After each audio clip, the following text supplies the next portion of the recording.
And the other teams marching onto the pitch here. This is Bamburi Chui playing the rugby out of Nairobi. They're the visiting side in today's fixture. And in our picture there we can see the Karani brothers, Dennis and Kelvins, and further behind a veteran of many battles, Paul Oimbo. Of course, this promises to be a very juicy battle.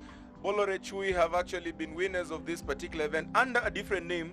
Then they were actually going on as cheaters, playing against last year's champions, Ndovu. Of course, Bamburi Chui in the orange-black strip, playing against Ndovu, who have the checkered green, black, and white strips. The partisan Nakuru Athletic Club crowd rapturing out into a round of applause, trying to cheer on the homeboys.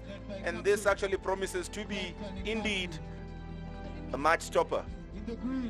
Of course, on in for Bamburi Chui, Ian Minjeri on 15, Richard Sidindi, George Okova, David Moenga, Sidney Muniafu, son of legendary Kenya player Max Muniafu, Anthony Nyandigisi playing in an unfamiliar number 10 position, Charles Kanyi number 9, Duncan Ekasi the captain playing in number 8, Eric Okoma number 7, Cedric Odera number 6, Eric Opondo, whose elder brother was former Kenya captain Wilson Kompondo, Polo Imbot number 4, Dennis Karania number 3, Kelvin Karania number 2, Ezekiel Chege number 1. The replacements for Chui are Andrew Ekesa, Zioka Kioko, Robert Kwea, Simon Muniafu, Simon Gugi, Anthony Matei, Brian Beckham, and Paul John. Coach for this team will be former Nakuru player Enos Otieno, and the team manager is former Kenya 7th and 15th international Philip Onesi. Anthony Nyandigisi, Sidney Muniafu, David Kemwa, 12 Cyrus Kuria, 11 Derek Kurutu, 10 Solomon Obiero, who is today's field captain, 9 Victor Shigoli, 8 Elkins Musonye, Edwins Makori takes position 7, 6 Nick Lango, 5 Mike Ligono, Philip Owar, 3 Joseph Odero, 2 Jay Cox Mwavali, and 1 Giles Littlewood. On the bench we have Felix Olo, Darius Ritui, Henry Omino, Victor Brown, Mila Oroto, Duncan Abuyeka, Reynard Ashioya, and Alvin Odwaka. They are coached by Dominic Habimana, team manager, former Kenya 7s and 15s international Newton Ongalo. Currently on your screen is the preliminaries. You can see Kenya Rugby chairman Mwangi Mudede in the red shirt. He's actually flanked alongside him by Susan Maingi and George Ndukwa from Bamburi, and Tariq Iqbal and Susan Maingi also in the contingent. Kenya Rugby Union Vice Chairman at the back right there, Philip Jalango, you can see him, and Union Director in charge of the national squads also in there on your picture. Match referee from Uganda, Ramzi Olinga, assisted by Peres Mukoko and Karimi Mwangi. And Hilary, just to digress a bit, Tariq Iqbal is a former Kenya cricket wicket keeper turned all-rounder. He played for Kenya the 1996 Cricket World Cup, where they pulled off an upset, beating the West Indies in that memorable game. Anyway, back to matters rugby here at the Nakuru Athletic Club. Explains a lot. You can actually see Tariq getting excited in there. You know, a sportsman will always be a sportsman. Doesn't matter what code of the game it is, and you can actually see that he's getting into the banter. Always a great thing to see fellows who've got some sporting background coming back in to contribute, more so in a sport that is really not one of their own. Exactly, that is what we call for the love of the game. And again in our picture, this is Duncan Ekasi, former Kenya international, shirt number 8. He's the captain of Bamburi Chui. They're introducing the dignitaries to his squad. What's your take on which part of the game will probably be telling in this one here? Do you think it'll actually be won in the forwards and the back line? I think this game will be won in the forwards, because remember, it is from the forwards that you set up the platforms for the back line to operate. Playing in the back line, his father was, he's a legendary, devastating back row player, former Union Director, and definitely one of the fellows who've been instrumental in setting up rugby in Nakuru, incidentally. Yes, Max Muniafu. yes, as they used to call him, Mad Max Muniafu, a name that needs no explanation. Remember this too. Wait, I will give you a call from. Will be I'll give you a call from that guy. playing in the checkered green stripe. Against the Victoria Right on top of your screen in there is the fly half, Solomon Obiero, who's set to who's about to set up the match in motion. Ramzi Olinga will be the match referee. He's got a lot of experience. Ramzi coming in all the way from Kampala, Uganda. This will not be the first time he's officiating in Kenya. Well, he's officiated over several matches, and anyway, the game is underway there. The ball taken into contact, and Ramzi Olinga infringement of the game. Ndovu players looking to knock. A chance earlier on just to see how the players will be able to sort it off in the forward play. Charles Kanyi getting a chance to put the ball in for the first scrum down. This is actually a part of the game that Ndovu have actually shown time and time again that they are quite strong, and they've been able to use this part of the game, the set piece, scrum down, and the rolling molds to their advantage. Remember, this was one of their strengths last year on winning the Bamburi Rugby Super Series title. And as you said, let's see what's going to happen right from the first scrum. Bind. Up. I said you want to set not too when keen you're on the moving. setup in there, because there's a lot of emphasis in the scrum plays because of the level of injuries that can actually come on through. We did see the International Rugby Board changing the rules on the scrum play just to ensure that there are no spinal or neck injuries. Charles Kanyi puts Step it on. in there for Use it now. Chui. Playing it out to his fly half, Anthony Nyandigisi, who punts it upfield, but straight into the arms of Ndovu player. Ndovu turning over possession, that is Calvin Otieno. That's Javan Murai playing in Edwin Okemwa. Of course, Edino Kemwa played in the Kenya Cup final last week. Did actually have a very, very commanding game. You do get a feeling that perhaps Ndovu are not playing their best team in this particular game. Well, you do feel that, but again, it comes down to selection. Maybe these were the best available for this match. As the ball is dropped, Advantage. there's been a lot of poor handling from Ndovu earlier on. That was Jacob Smavali. Caught in two minds. He caught the ball, but probably again was looking at the gap and, of course, lost possession. Obiero getting the ball. I think I'd like to go for the 10 points. It would be the wise thing to do earlier on in the game, just to try and just pick up and pile up pressure and ensure that they can get their heads above the finish line right from the get start. And Obiero has quite an accurate boot. He plays for Western Bulls from Kakamega, one of the clubs that play in the 14-team Kenyan Cup League, which is Kenya's premier league for rugby. He's been known to contribute a number of points for his club from the boot. Let's see what he can do with this.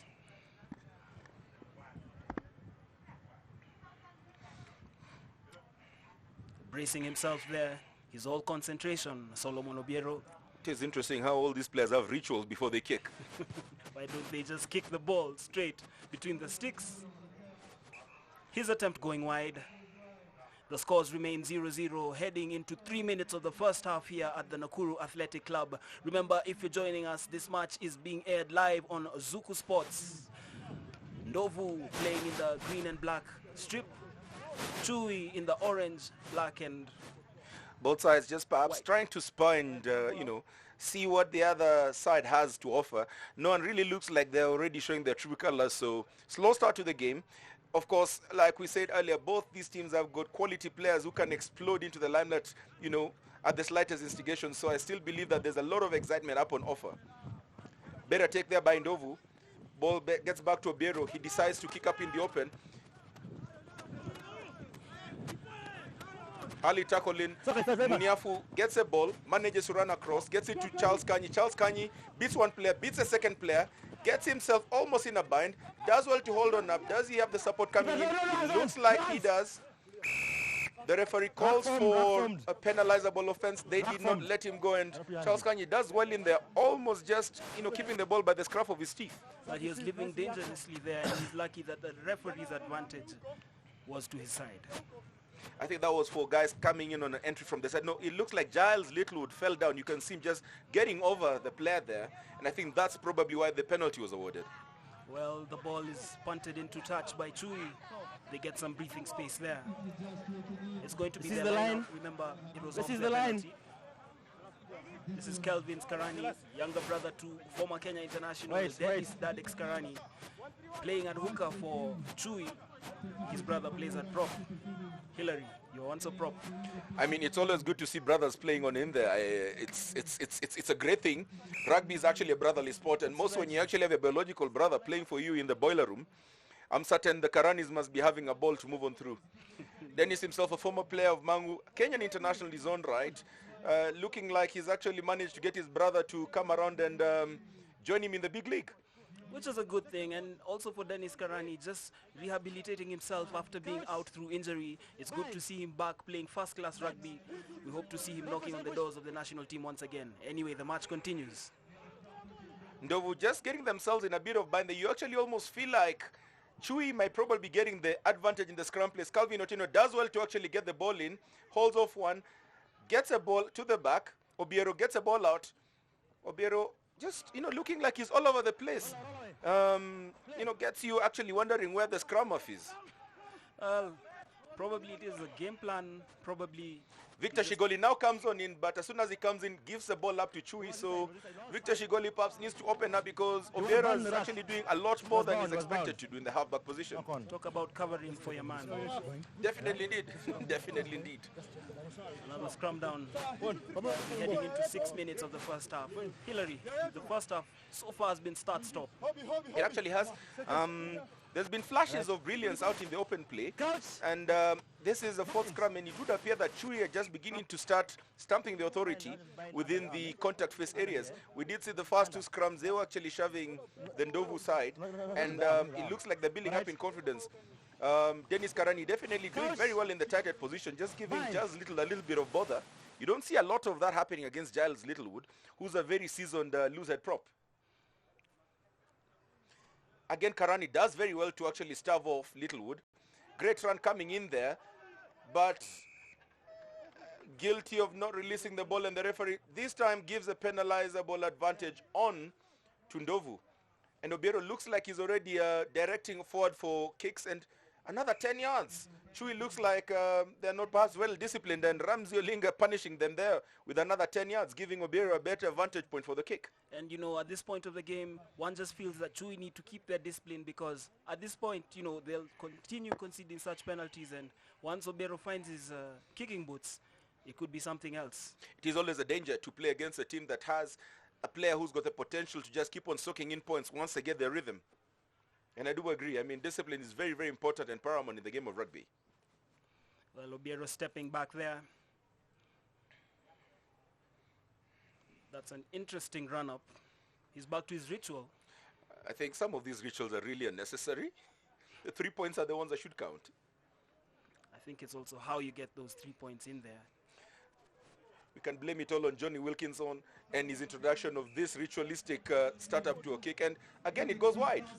So Solomon Obiero, 0 out of 2 attempts, and Chui then just get again another get out of jail card, handed straight onto their laps. Hillary, if you notice, Chui have not been able to get out of their 25 over the past 2 or so minutes. Errors and I think also discipline costing them. And like we mentioned earlier, they would need to keep their heads as they take the ball into possession.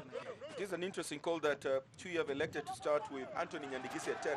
The initial lineup early on in the week had Neto Sydney starting at number 10. So perhaps a case of not having a natural number 10 to actually punt them off for clear. Still, that does not matter, and the ball goes out wide. Ndovu get a chance for the first try, barely stopped half a meter from the try line, and Chui get very lucky there. That was a very, very clean break out there, and a try almost scored by Javan Murai out in the corner. No, it wasn't Javan Murai, I beg your pardon. That looks like it was Derek Ekurutu. With his lanky steps, his lazy run, gaining a lot of ground. The cover defense from Chui doing well to keep him out. So, ball will be thrown in by Karani from Chui. And ball lost to Ndovu. Very uncharacteristic right there. So, knock on off the line out. So, scrum advantage will be for Ndovu. They still get a chance to go on through and try and get the first points in this game. Giles Little there from top of your screen. Formerly played for Nondis. Has actually been unlucky not to get a caller for the Kenya national team despite being Kenyan, Mike. Well, it's one of those things, probably just say a case of bad luck, probably a case of too much talent in that position. Not to say that he's not talented. As you said, he's a very capable front row. I saw him last week in action for his side against KCB during the Kenya Cup final, and he was just amazing. He would have been one of my contenders for man of the match. Definitely did. Formerly played for Nondescripts RFC in Nairobi, moved into the farming town of Nakuru, and now does some large-scale farming. Graduate of the Royal Agricultural College in the UK. How about that? That's great. One of the many amazing things we love about rugby. We've seen microbiologists, we've seen doctors, we see large-scale farmers here as well. Victor Shigoli with the scrum put in for Ndovu. They would fancy their chances with 5 yards. And a very lovely scrum coming up from Chui. But still a good ball and good ball pickup. It looks like it is a try. Yes, the try has been awarded to Ndovu. Chui looked like they were actually consolidating up on the shove, and it looks like Edwin Makori just pulled her from the fringes. You can see the number 7 there, Edwin Makori, picking the ball and having one of the easiest tries he'll actually score in his life. So first blood for Ndovu. Ndovu 5, Chui 0. Edwin Makori was played in there by Nicky Lango, who just popped the ball over to him, going over. First blood to Ndovu. Just move a bit, eh? Playing Move, for Nick. their home crowd Just come a here bit, at the A Nakuru bit. Athletic Club. Solomon Obiero Yeah, so I can kick from here. Let him kick. the conversion.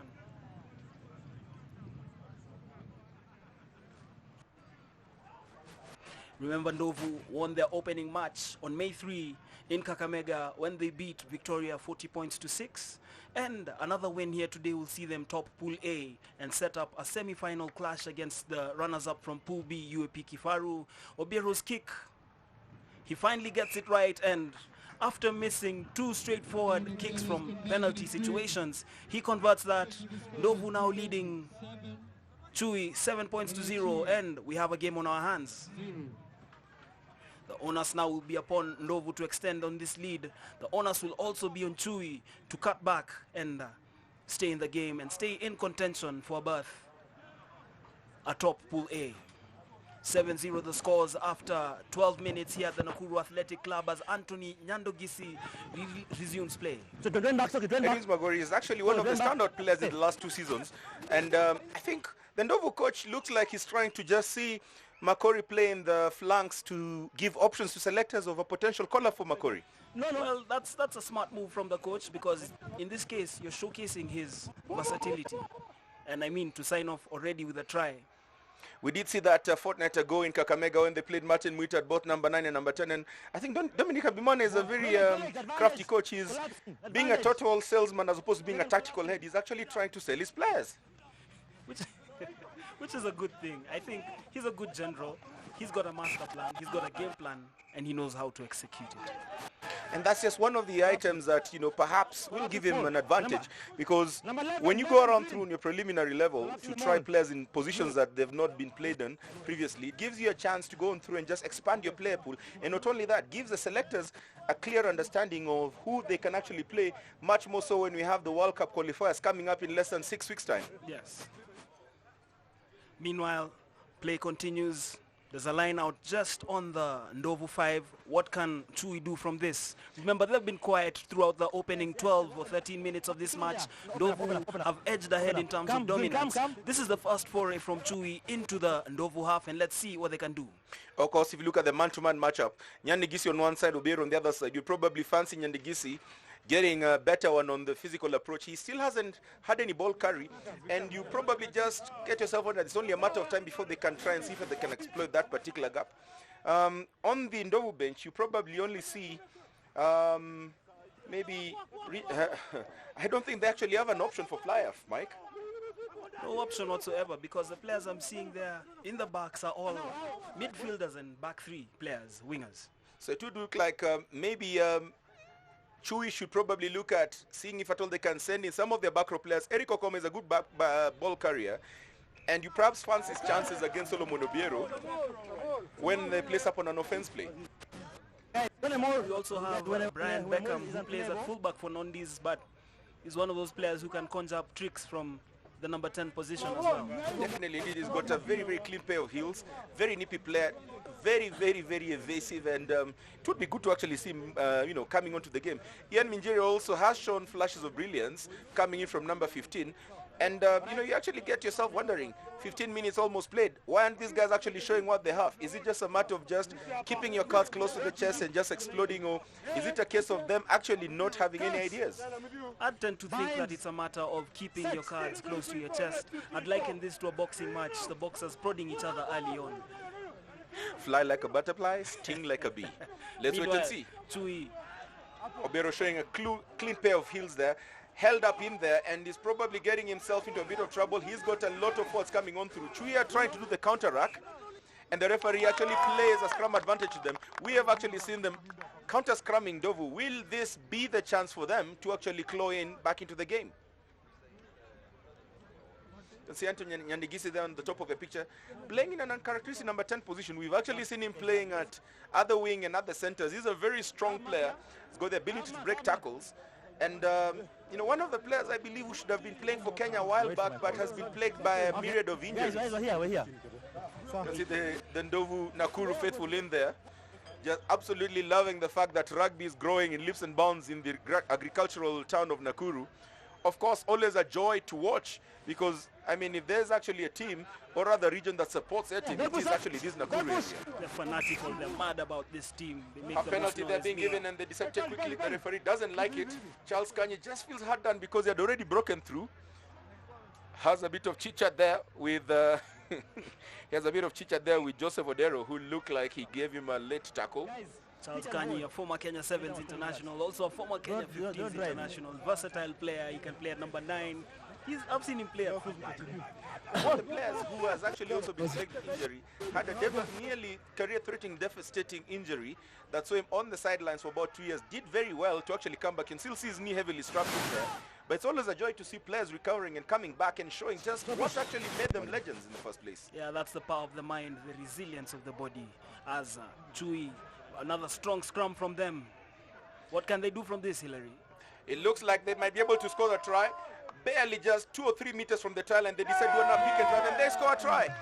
And they've actually been showing their dominance up front, and I think this might be a sign of the fact that Nakuru, or rather Ndovu, with the bulk of the Nakuru players, need to go around and consolidate a little bit more. Cedric Odera there with a try. Plays flank for nondescripts, doing very well to pick up the ball, twists and turns to score right at the center of the sticks. I get the feeling that Ndovu might probably just be looking at other options, because if they are looking at an option up front, it probably might appear that Chui have actually what it takes to match them. Incidentally, Hillary, that try is the first try that Ndovu have conceded in this year's tournament. Remember, they played their opening match against Victoria, beating them 40 points to 6. A conversion, George Okoa with a more conventional pose and approach towards the conversion. Is that how it should be done, Hillary? It actually should. I think, you know, spend as little time, knock it on, and you see, spend what, 20% less time than Solomon Obera be spending, and he's got the 2 points. 7-7, we have a game on our hands. Steven Stevens, still a lot to play for in this particular game. It's slowly beginning to actually get into the mood that we expected it to. Chui, of course, would have been one of the teams on paper to be overrode in the fourth. You can see Cedric Odera there just getting the ball and doing the conventional twist and turn. You get that being told to you over and over again in the training ground, but until you see it in a game working, you don't really appreciate the effect that it has. One can say Cedric Odera is a good student. Yes, indeed. Formerly of Mean Machine, currently playing his rugby at Nondescripts Rugby Football Club, computer science graduate, definitely showing his mark in this game.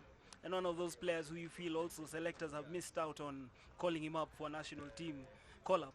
Definitely, indeed, a very intelligent player in his own right. Not to say that I went to the same high school as he is, but the intelligence was already pre-existing there. On a graduate of Lenana School, one of Kenya's oldest rugby playing schools. Charles Kanye is a scrum putting in there. Ball gets all the way back to Duncan Ekasi, also a former graduate of Lenana School. Plays his rugby at Impala. Duncan Ekasi also has played for Kenya, has just been unlucky not to have played in recent times due to a period of injuries, and also it's great to see him back. Sorry, play on. Play on. No. Back from now. It's good to see No them, advantage. because we also need to build a legacy, and it's two players like this. That kick from George Okoa, you could just feel that he sliced it. You could see the grimace in his face. That was really not convincing, and I think just from the look on his face, he knows exactly that he, for lack of a better term, really threw that away. Actually, it was Ian Minjire, the Chui fullback. Ball goes out on a straight out call, so Ndovu get a chance to get a platform to get something out of Jaycox more value the ball. They have not been as convincing as expected, Ndovu, and perhaps it would be a case of them missing out on having players such as Okombe, who also actually is one of the options in the line-out, and Owila, who also jumps. Well, again, you could also put it down to Coach Dominique Habimana's policy of giving as much exposure to all the players he has in his squad, because I'm sure he already knows the strengths of Okombe and Owila and wants to try out new combinations. Giles Little just comes on in. It looks like it's something off the training ground. Did it looking so comfortably. Consolidates the ball. All of a sudden the ball is being spread on out. So it went back, Almost gets in. Obiero retrieves the ball. Manages to actually, he looks like he's got options out in there. Ekurutu has the ball. Ekurutu taken down. Calvin Otieno is actually trying to offer support. Calvin Otieno looks like he's going back into an area to go around and place offensive play.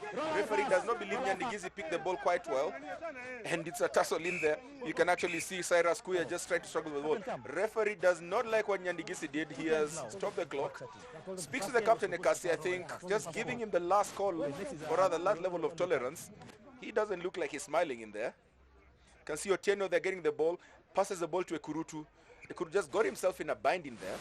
Great first time tackle coming on through you. You really always expect that to be done in every rugby game, but other than the tackle being made, the tackler did not release him, and I think that's where the penalty came from. Yes, exactly. As you can see, Ramsey Olinga, match referee, spot on with the decision.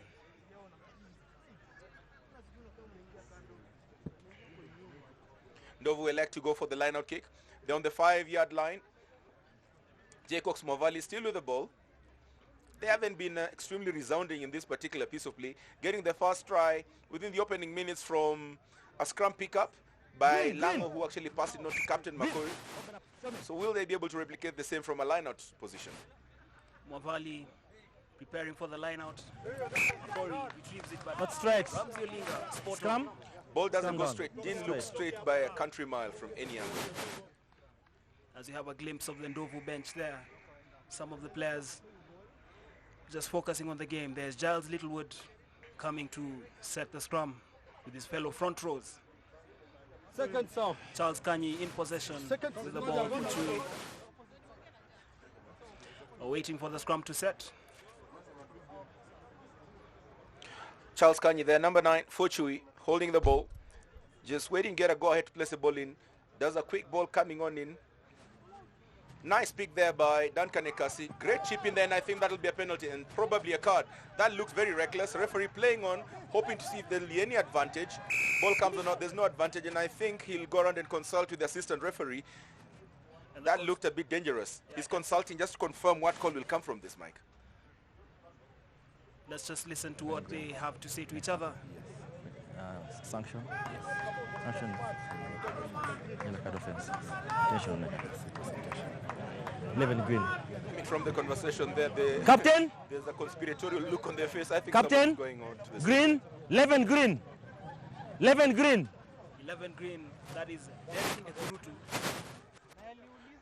Kurutu being called into the chambers of justice in there. You can see Solomon Obiero, the captain, just coming on through to see if at all he can place in some nice defense on behalf of his player. Looks like the decision has been made, and the lawyer in Obiero will have to do something for Ekurutu. There's a yellow card coming out, and Ekurutu will actually spend 10 minutes in the bin for a very dangerous tackle. He actually jogs all the way out. The conspiratorial look like it was already concluded. Ekurutu just jogs all the way out, perhaps getting a chance to just think about his misdeeds and atone for his sins. It seems the representation from Obiero didn't work, and he's sentenced to 10 minutes in the bin as Impala restart the game there with a penalty kick into touch. So should we get a chance to try and exploit the numerical advantage? Will they make it count within the next 10 minutes? They will. They will. Karani already with the ball. Chui look like they actually geared up to do a quick line out. Perhaps only just being told to hold off by the referee in there. Calvin Otieno on the top of the picture. Karani with the throw. Wayward ball going straight into the hands of Obiero. Absolutely wasted in there. And that's Elkins Musonye taking the ball into contact there. Okay. So of course one of the players who just does not mind any contact. And that was an intercepted pass. Nyandigizi with the steal, but his offload. That was absolutely dreadful by Oimbo, who came in there to try and support Nyandigizi. Murai in there did not get a chance to spin off. We did see him 2 weeks ago in Nakuru just spinning off players. This time electing to run across. Giles Little getting the ball in, stopped dead in the tracks by Karani. Great tackle in there. Advantage. Opposite man taking on opposite man. And Hillary, at this point of the game, you just feel that it's starting to finally open up after a very slow Offside, start. yeah. You know, playing up in the forwards will run down the clock and give them a chance to get the player back on and not necessarily concede any points. So great call from them. Exactly, as you've said, that's how to play when you're one man down. As they get that ball into touch, and most importantly, they're closer to the Chui try line. Jacox Movali with the ball. This time just having a consultation with Edwin Makori, perhaps looking at a different option. He did actually throw the ball askew in the last throw, maybe being given a different option. We did see a variation in the lineouts with the ball being thrown all the way back to Giles Littlewood. You can see Little moving up again to the back of the lineout. I would fancy the ball being thrown all the way overhead to Giles Littlewood again.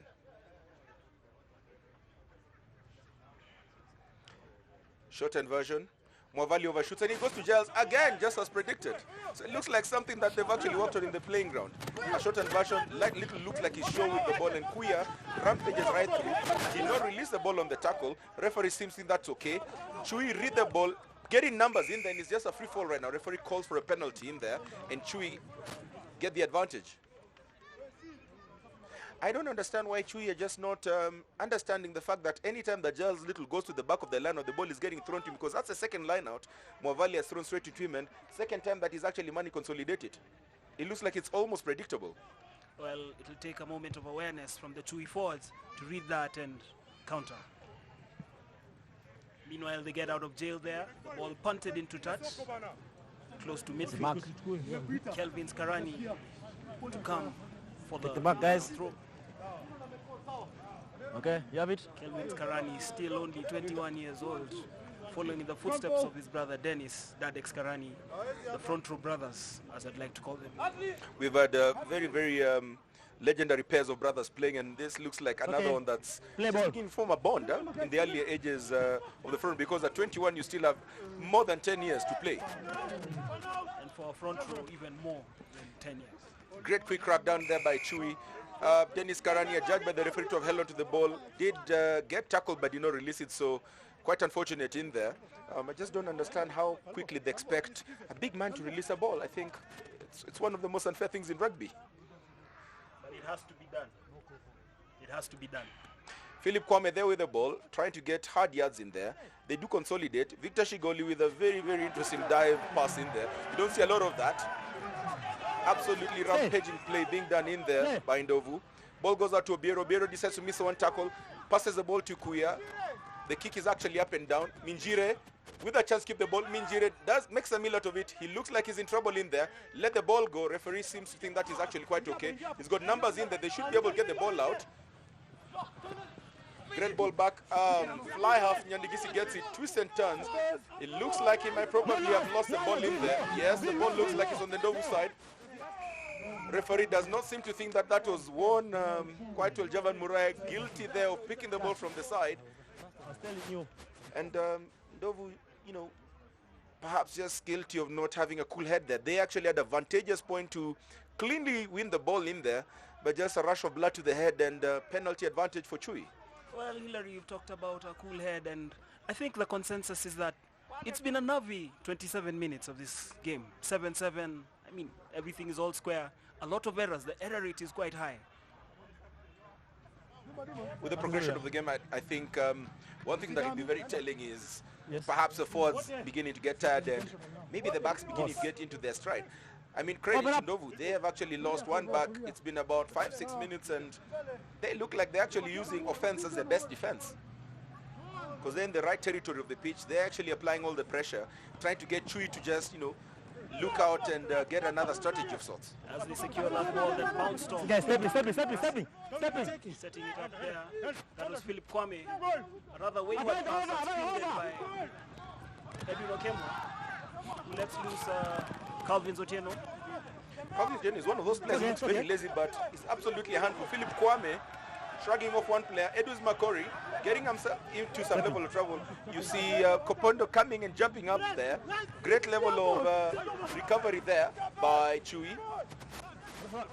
Trying to isolate the scrum up there. Great hit coming in from Karani. Referee doesn't seem to think he kept his footing. There is actually a penalty advantage.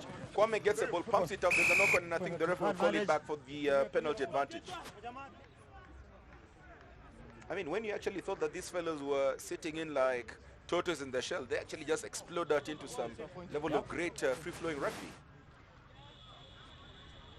Well, I think for them to explode and get out of their shell, it's been a mixture of both exposure, experience, and knowing what to do.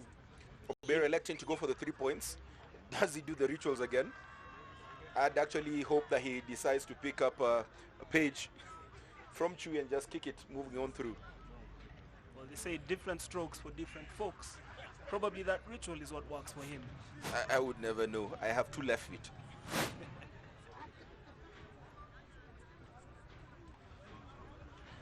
The ritualistic pose from Solomon Obiero in the lead up to this kick. Can he put his side ahead? It finally works. After 3 attempts, Obiero finally manages to get his kicking stroke, and Ndovu move on through to 10 points. Ndovu 10, Chui 7. From the penalty. Closing in on close to 30 minutes of the first half. We have around 10 minutes of play remaining in this half. 10-7 the scores.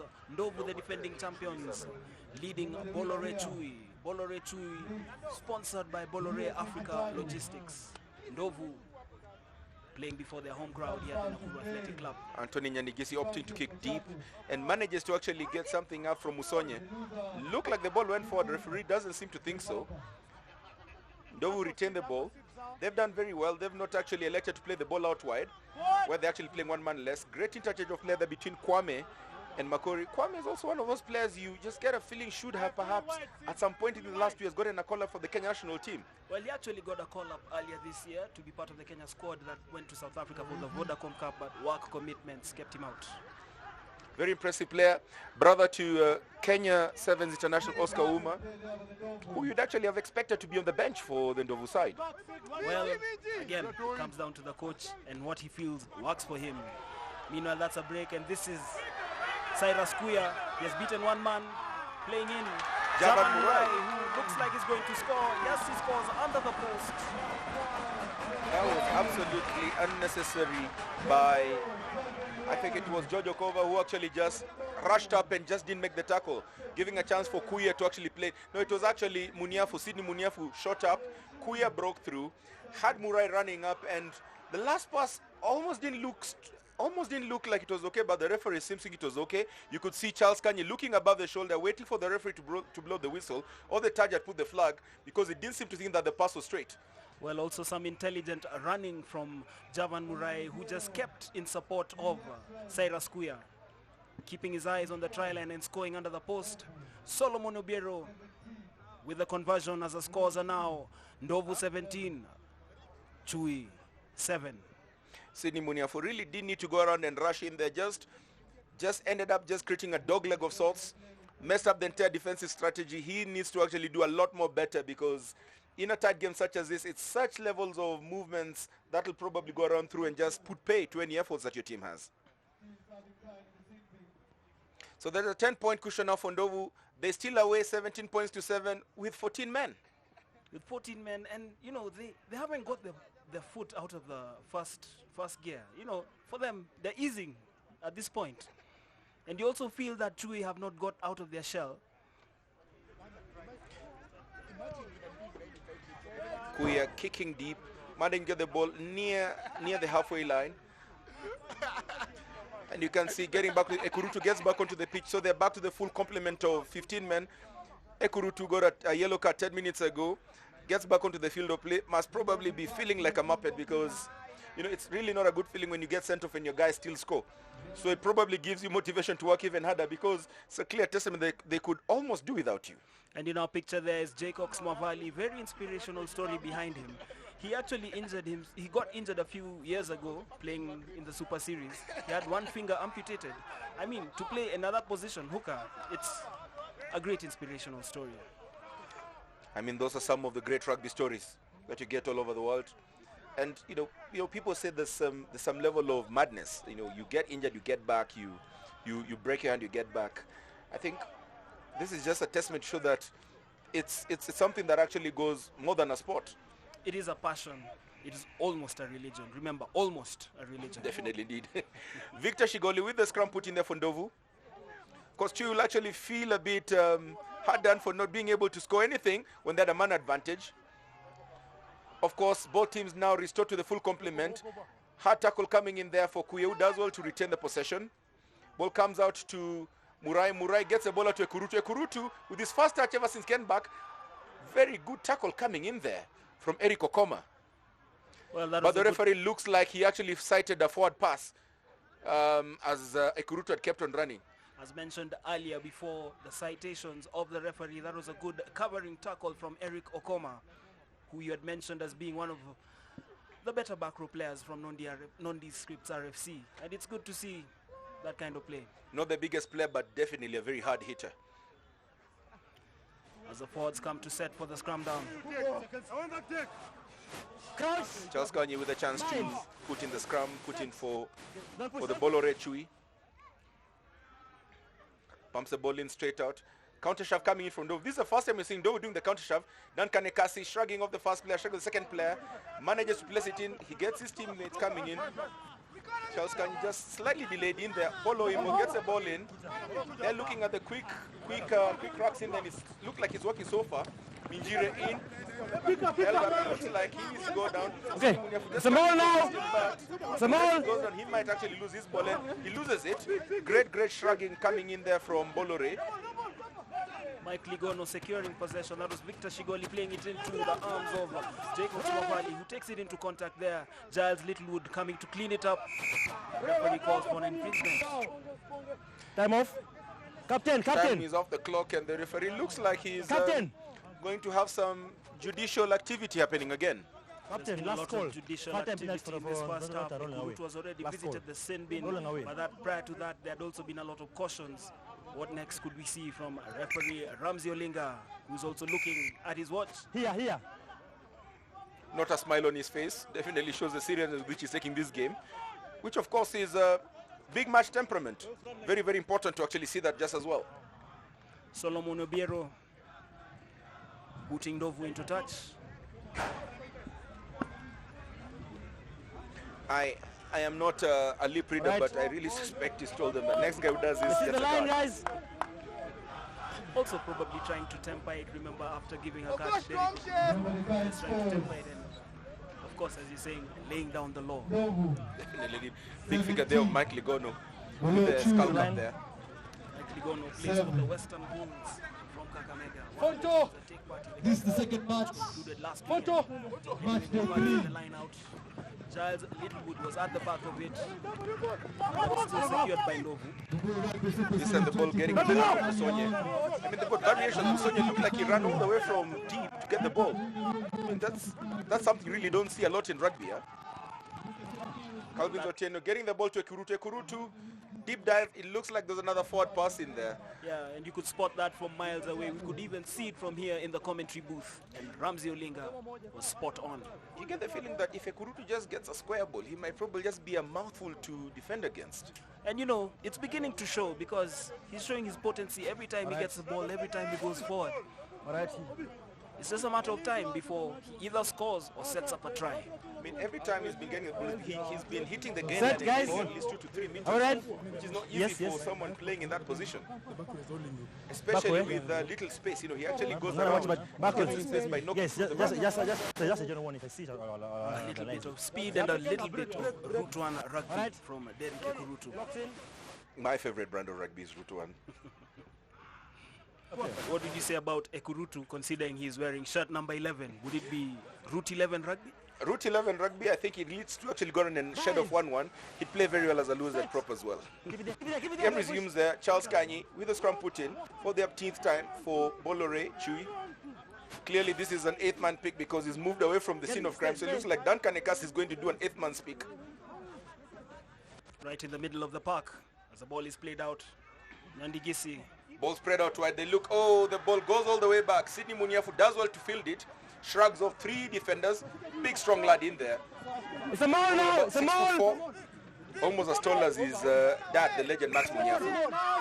Ball goes down into the rack and clear ball, and there's a turnover there. Turnover ball, Ndovu's ball. Ndovu, I think, you know, at the end of the day, they've shaded it towards the end of the first half. There have been a lot of errors, but Ndovu have been lucky that they've committed less than Chui. They'd be pleased with themselves. They've actually played disciplined rugby with the exception of Ekurutu getting sent off for that misdemeanor for 10 minutes. They've actually just done the basics, been able to go on through and defend quite well, utilize their chances, and little wonder they're 10 points ahead of Chui in this game. That is in our picture there, Dennis Dadex Karani breathing hard. Remember, the sun is out. It's overhead here at the Nakuru Athletic Club. And Hillary, we've both played in these conditions, so we sure do know what it feels like out there. Scrum. Not one of the better temperatures to play rugby against. But you see, the good thing is that both teams are playing under the same weather. Nakuru always has a way of just sapping a lot of energy. The temperatures with clear skies, just at the pit of the football, can get quite searing. And I think the players are beginning to, the two players particularly, are beginning to actually take the toll on it. Now the scrum down, kept in possession by Chui. Knock on, offside. Scrum against the head there by Chui, managing to win the turnover ball. This will probably be one, if not the last move, one of the last moves in this particular half. Chui elect to go for the line out. Nyandigisi looking like he's getting his position in there. The ball goes deep and looks like it gets touched. Beautiful kick from penalty. Anthony Nyandigisi. This needs to be played. That looks, by my estimation, somewhere in between the 22-meter line and the 5 line. That was a very good kick by Nyandigisi. Yeah, good kick, got distance. It's put his side within scoring range against Ndovu. And I believe that if they get any points on the board, they could actually end the first half with their tails up and start the second half with a lot of impetus. Kelvin Skaran with the line-out throw-in in there. Ball goes straight to Cedric Odera, the try scorer. Referee doesn't seem to think it went on straight. Calls for a half penalty. As the buzzer sounds. Consilikono just trying to get his act together. They elect to do the chip and chase. Elvis Makori gets the ball back, goes down, places it quite well. Shigoli gets the ball out quickly. Olubiero decides to miss a one pass. And this is where Ekurutu has looked extremely devastating. They actually bounce the ball. Okoma misses it as well. I think we'll actually have the halftime whistle going right now. And indeed he does. Halftime 17-7, Ndovu 17, Bamburi Rugby 7. Much more disciplined Ndovu side. Clearly taking the lead 17.7 at the halftime break. We still have another 40 minutes of this game to move on through. And all that is actually coming up after the break.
Rugby talent we have around this country. Ruenzori did actually have a chance to surge later on towards the business of the game. Kanzie Basaja Mulanja moving on through.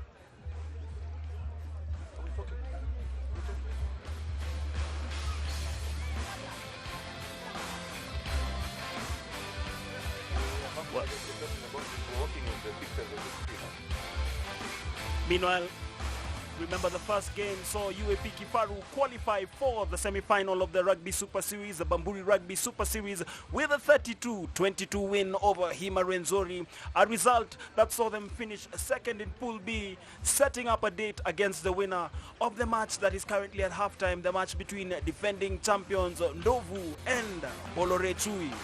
Festival crowd building up at the Nakuru Athletic Club. Homeboys Ndovu, crowd favorites, taking a deserved 17-7 lead against Chui.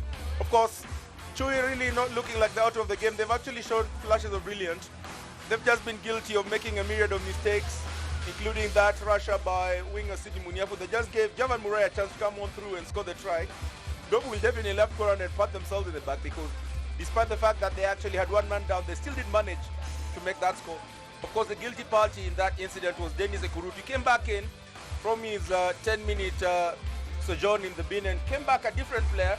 Has actually been able to beat the gain line over and over again. You just get the feeling that perhaps the pass that actually gets from Okemo is not coming in as expected.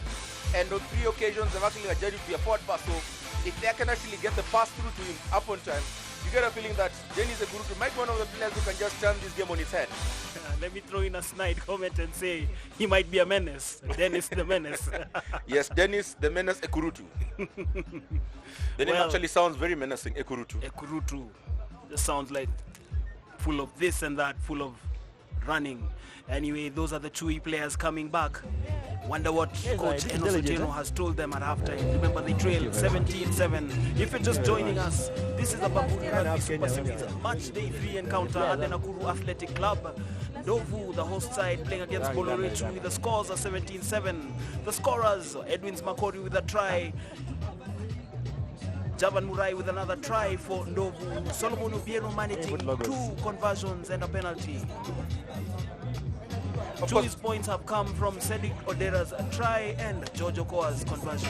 Hillary, as you say. Of course, Bamburi Chui, other than the fact that you already have on the field one pair of brothers, that is Kelvin's and Dennis Karani, there is another potential pair of brothers that might both be on the pitch at the same time. That is Sydney and Simon Muniafu. So we have Sydney on the pitch. His brother Simon is off on the bench as well. So it would be interesting to actually see the pairs coming on through. Yeah, let's see what they can offer in the event that Coach Enos Otieno opts to field them. Those are the Ndovu players, not in our picture, but they are running onto the pitch as well. As the second half begins, we can see Charles Your time, eh? Okay. just posing, not really conversing. Current scores: Ndovu 17. Probably in anticipation of the second half. Ndovu know what they need to do. They need to build on this lead to secure Pool A supremacy. Chui, on the other hand, chasing the game. Can they be as fast as the proverbial Chui, overtake Ndovu and win the game? Of course, Ndovu will have themselves at a very, very advantageous position. They seemingly have presented a weakened team, and despite that looking weakened on paper, they are resoundingly 10 points ahead of Chui in this particular game. So credit to them and testament to the great level of potential and depth that they have within their squad. Well, good squad management so far, but let's see what the remaining 40 minutes portend. Okay. Set to kick us off is the Bamburi Chui flyer, Anthony Nyandigisi. You can see match referee Ramzi Olinga from Uganda. Yellow just ready? confirming that everyone is ready. And with that kick, we will actually start off the second half of this second game in match day 3 of the Bamburi Rugby Super Series. Elkins Musonye gets the ball, decides to take the route one approach. Absolutely dreadful challenge there by Minjire. Minjire got there but didn't look like he was keen on the tackle, and Advantage offside. Musonye just rampages on through. Philip Kwame steps in, Advantage. steps out. Great ball carry in there. Shrugs off Cedric Odera. I don't think Cedric will actually like that replay over again. Referee doesn't seem to think that they had the offside line in play. There was some great ball carry there by Philip Kwame. Taking the ball into contact for Ndovu and actually winning them a penalty of an infringement.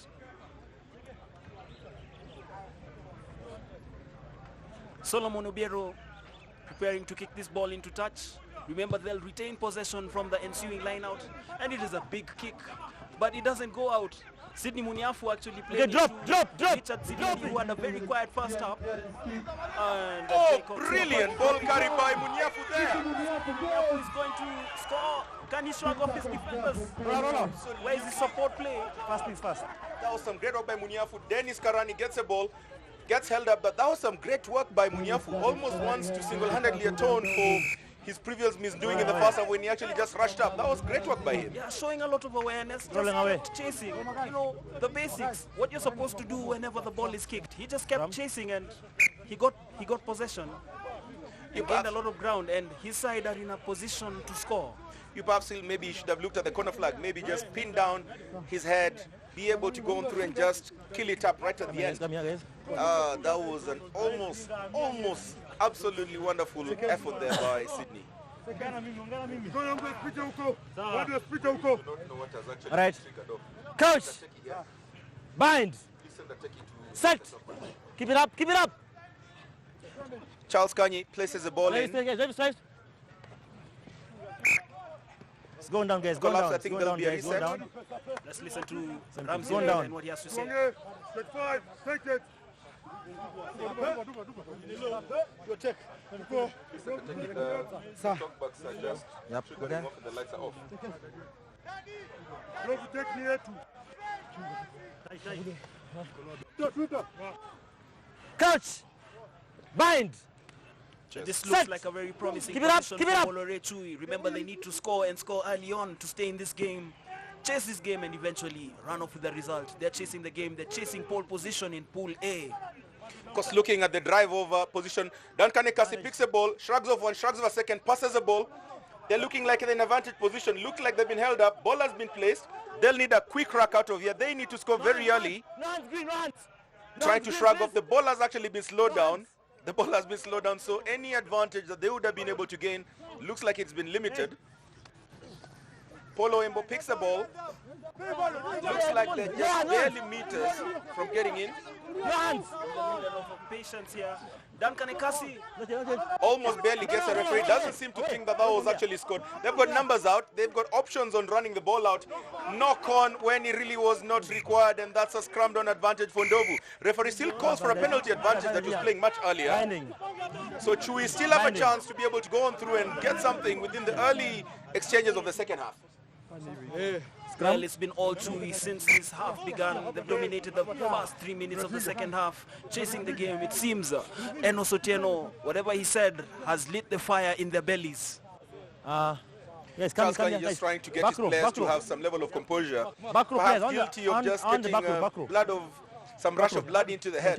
They should have been able to just easily get that over and done.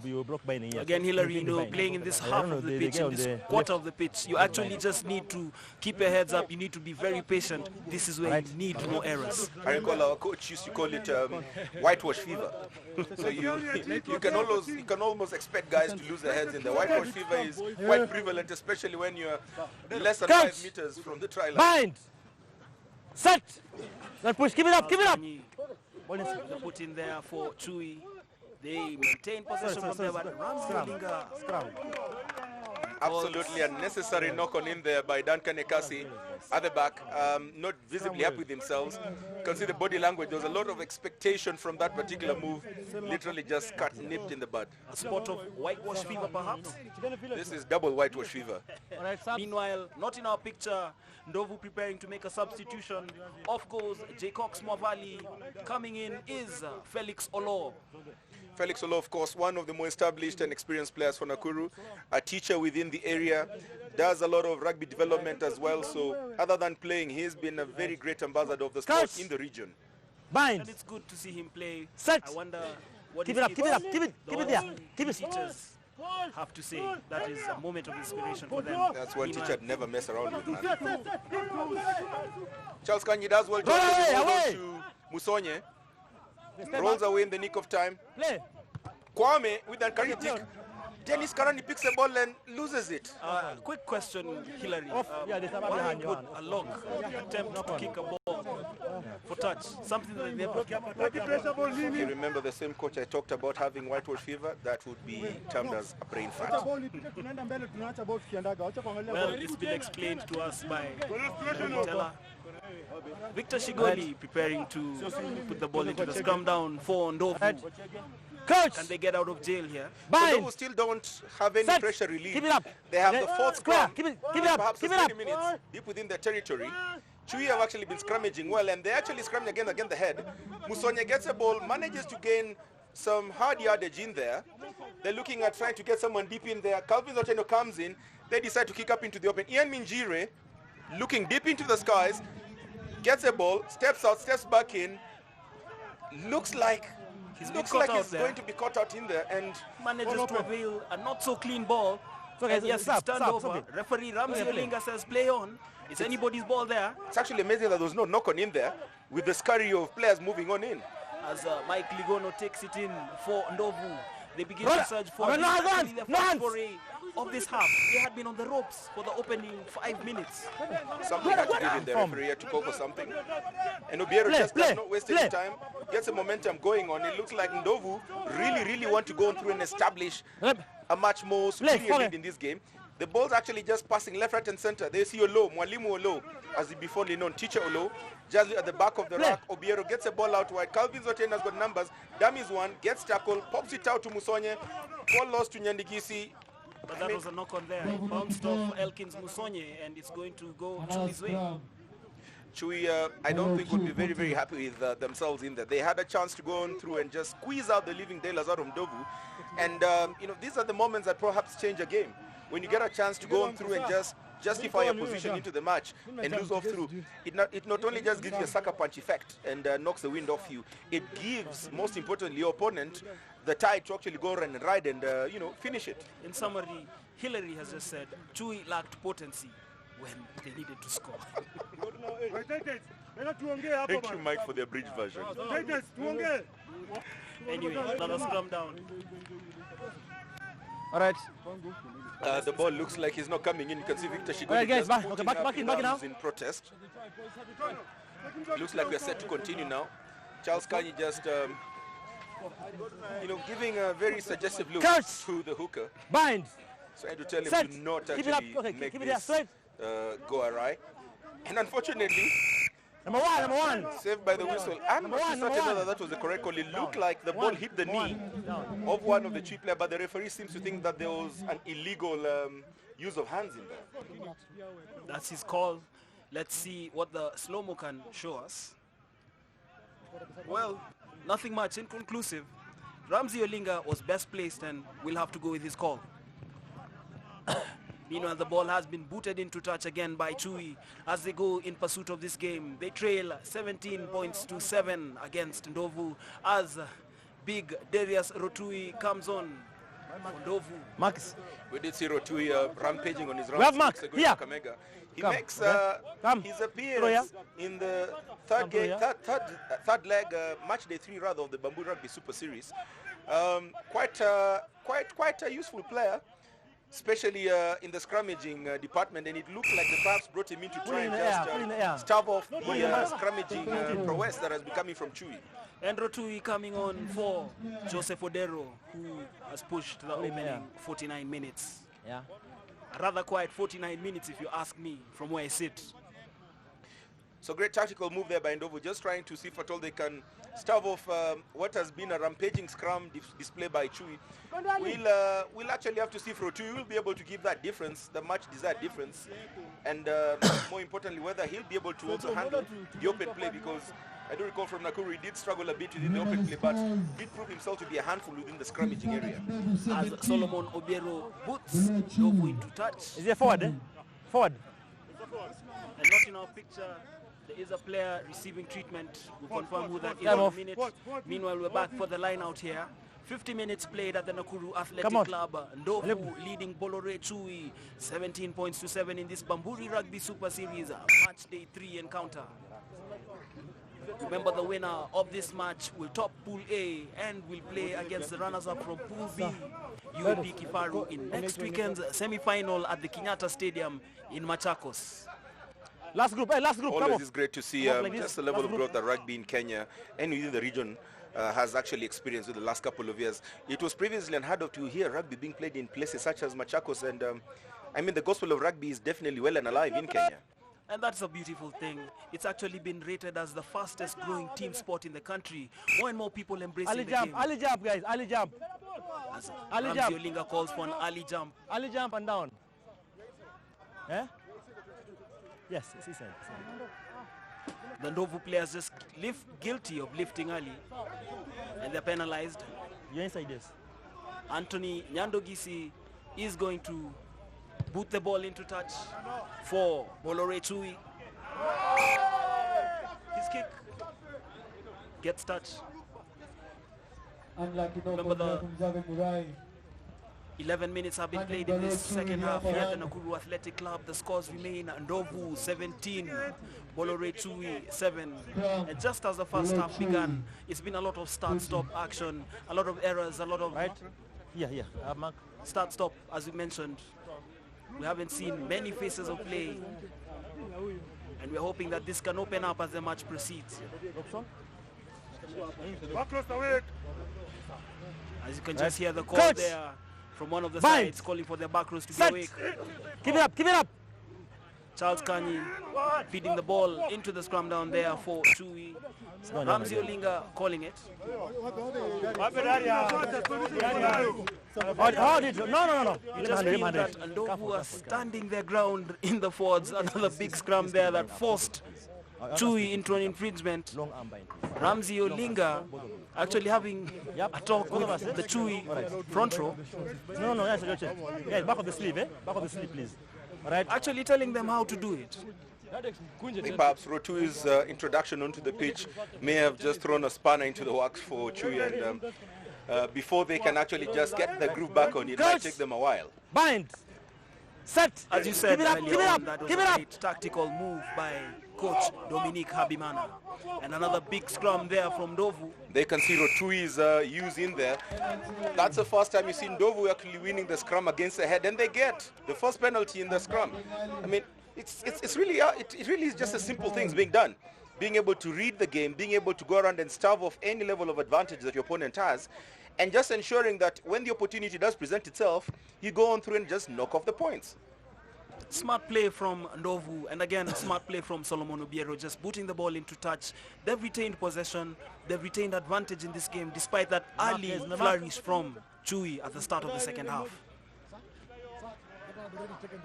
What? As both I'm bound because prepare for the line out, I beg your pardon. In our picture there is Philip Kwame, elder brother of Kenya Sevens International, Oscar Uma. And as mentioned earlier, one of the players you just feel would feature a lot more for the Kenya national team. But anyway, that's a discussion for another day. Of course, there's a lot more still to play for. The national team still has World Cup qualifiers. We still require, or rather Kenya still requires to have the best players on offer. And you get the feeling that Philip Kwame's time is nearly beckoning. He's quite on form.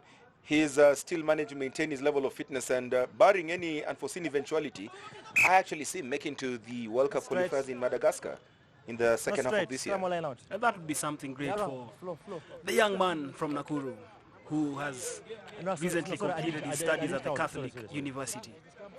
Come here. Guys, come here. Charles Kanyi there with the ball, trying to tee himself up for the scrum put in for Chui. Rotui's entry has definitely just starved off any advantage that Chui had, and I'd probably just be wondering why it's taking a while for Chui to realize that they need to change the game pattern and maybe try and get an advantage by playing an open game that will maybe put Rotui off it, because you can see from the scrums, and I mean, I expect this to actually move back up. Ali shoved there. I think great technical. Well, most props will actually do that, knowing exactly, oh, that's a great move there by Duncan Ekasi, getting 20 hard yards before being stopped by Elkins Musonye. Did a very quick take in there. It's okay, play. It's fine. Ndovu have to be very careful with the kicks coming on in there. Great ball being taken in there. Double twist up on the ground. Very legal because no one was challenging for it. Great level of step interference by Eric Okoma. And Chui look like all of a sudden they're shitted your now again. They have very many fellows out in there. There's a mismatch. They look like they're forwards at the center. And you can see the backs just ask for the ball. Charles Kanyi there playing the referee. Looks like he was trying to play for a penalty advantage. Does not come through. It comes through. That was took a while, really took a while. Probably Ramsey Olinga just waiting for play to finally break down. Captain. Let's listen to what he has to say. Captain, it's a penalty, but can you please have some positive play? Yeah. It's a penalty, some positive play, guys. Positive play It's a penalty. being called for by Ramsey Olinga. I think Chui would probably go around and feel hard done there. I'm not too certain whether the scrum of Charles Kanyi looked at what had actually formed over his right shoulder, because there was a total mismatch. There were about 5 backs versus a bunch of forwards and 1 wing out there. So maybe a case of a lost opportunity in there. But still, they still have the momentum. They have a line out about 10 meters away from the try area. So all is not lost at this moment in time. They still have a chance to go and see if at all they can get something. Well, let's see what's going to happen here. Line out to Chui. Again, they're within scoring distance. What can they do with this? They're moving backward. I think the initial approach of doing a rolling maul would have worked well, but with the introduction of Rotui, that might probably just have... Rotui looks like, by my estimation, at least 140 kilograms, and that for one person is quite a differentiating factor. A big unit. And you can see, I mean, Rotui gets in and the thing moves on back. Musonye tries to actually get the ball. It looks like he has. I think Elkins Musonye may have actually managed to get onto that ball. It looks like Chui is just generating like a nuclear reactor. Ekasi gets the ball out, pops it back into Polo Imbo. Polo Imbo is a very strong man. Gets the ball down. Chui still actually have the ball. Great pick and drive there by Ekasi. Does he get the ball down? No, not within the try. That was a 5-meter yard. Looked like he just had a level of whitewash fever there, just confusion on the line to actually place the try on. Referee calls for a penalty. Come on. Captain, come. Calls for the captain, and I think there's some judicial activity happening. Come.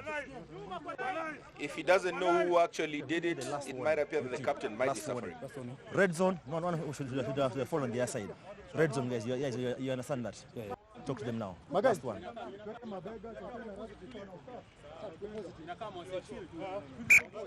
The absence of evidence is the evidence of absence there, and it would appear that the referee let that one slide. Still penalty advantage for Chui. Of course, not opting to take the scrummage as they would have in the first half, and electing to do the line out much closer to the try line.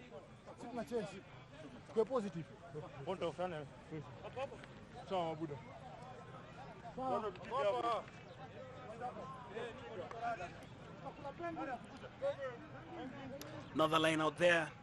Play on. Into possession by initially by Chui, but that was Edwin's Makori. He just reached out. Sorry, who's ball? Their ball.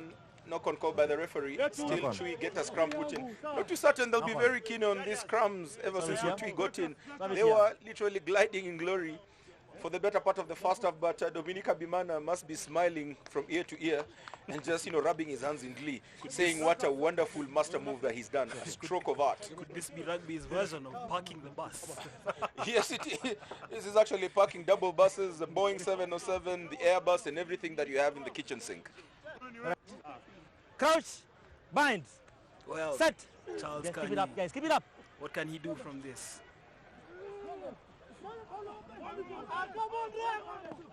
Again, possession turned over, and that was Edwin's Makori. You never see a lot of that. A flanker just picking the ball and running off through. What in the world was the Chui back row line doing? They probably caught ball watching, and that showed a great bit of reaction from Edwin's Makori. Roll on. No, run. Away. Kick the ball, just do what he does best, gain ground for the team. Get reaction there by Cedric Odera, but manages to lose a ball on the deck for Chui. Looks like it's unplayable in there. Keep it up. No. Looks like there's actually momentum now on the Chui side after that cross drive. That was Ezekiel Gets back Shege. to Brian Beckham, who has since got into the pitch of play. Nyandigisi now moves into the center position. Looks like Beckham has moved to the number 10. Much more creative player. Javan Murai will boot this ball into touch, or at least attempt to do so. Nyandigisi unable to deal with it, and you can just see a bit of frustration on his face. But his approach to fielding that ball was rather casual, Hilary. I think that's a danger you actually have when you play someone who's used to being much more physical in the center position, the flyer, because you can actually see he's moved back into the center preferred position with Beckham coming in number 10, but he's still not gotten into the mindset of being a center, so still trying to avoid the contact, and even a ball in there with no opponent coming through is something that looks like it's very hard to field. It looks like Kelvin Skarani has gotten off the field of play, and it looks like he's been replaced by Simon Gugi. Well, Kelvin Skarani has had a quiet 60 minutes dealing against the likes of Giles Littlewood, Joseph Odero, and now Darius Rotui. And let's see. I think Karani stays on there. There must be a back rows left the pitch of play for Simon Gugi. We'll get confirmation for you shortly. He did play. No, stay back. Duncan Ekasi taking the ball into contact there. Okay, managing to avail the ball there. Ekasi was man of the match in Uganda, just showing what actually gave him that accolade in Uganda. Kosi Nyandigizi now coming into the field of play, a little bit more seriousness in that interlude there. I think Ndovu were, playing really cheeky rugby there because they actually got someone diving over to slow down the ball in there. Referee, in my opinion, didn't seem to see that.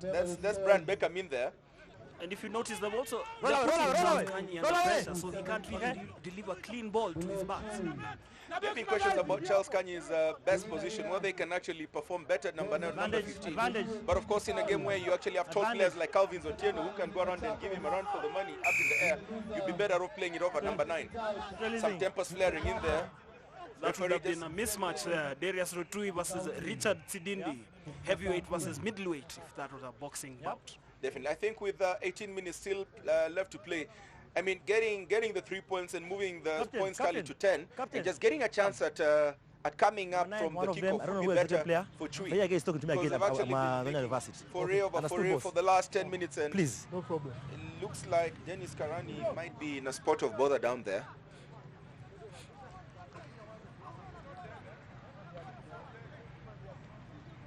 Well, that was Darius Rutui and Richard Sidindi just getting to know a bit of each other, as they do in the sport of rugby. Sidindi perhaps trying to be the David in this Goliath battle. He's had a rather quiet game, Richard Sidindi. Probably that has been, thus far, his most significant contribution to the game. Never rule out a small man. Huh? Never, ever. Meanwhile, that looks like Dennis Karani getting medical attention. It looks like an eyebrow massage. That's a very interesting operation in there. As Jojo Koa slots home a penalty for Chui, the scores are now Ndovu 17, Chui 10. Our converted try would drop this game level and definitely just set us up for a very, very exciting finish.